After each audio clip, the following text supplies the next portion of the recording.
To my first 14 subscribers, I want to say thank you for believing in this passion. Thank you for engaging. Thank you for watching. Thank you for liking. Over my shorts and my posts, we've got a total of 1,500 views, which I do not take for granted. This assignment is for us to raise godly children, teach them together.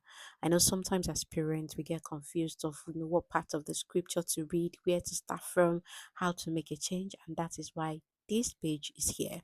Together we share weekly Bible stories. So far we've shared about Adam and Eve, the forbidden fruit, and the Noah's Ark. And next week we'll be sharing another Bible stories and the verse of the week.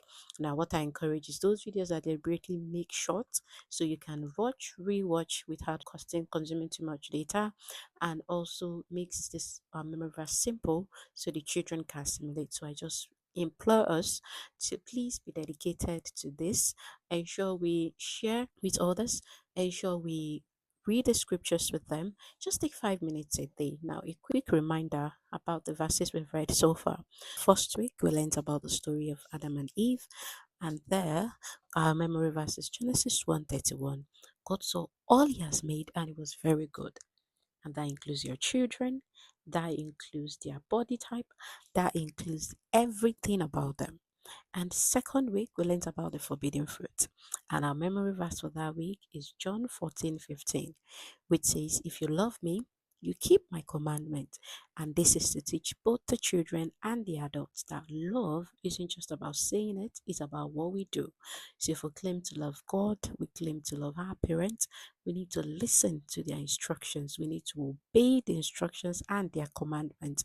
And the story of of the forbidden fruit shows us clearly that for disobedience and sin, there are always consequences, even though God, in His loving kindness, still accepted us.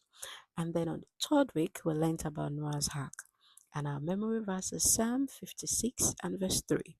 And it says, When I'm afraid, I put my trust in God. Now it's okay to be different. Noah decided to listen to the voice of God to build the ark even when everything around him was otherwise. People were wicked, people were not helping each other. They even laughed at him when he chose to build the ark. But guess what? He still built it. He listened to the voice of God, obeyed him, and that saved him, his family, and the animals that went into the ark. So we are teaching our children here that it is okay to be afraid. It is not a matter of if I am afraid. It is a question of when I am afraid. So whenever fears come, just put your trust in the Lord because He is able. So far we've gone through 3 weeks of lessons, and next week we'll be going into a new lesson.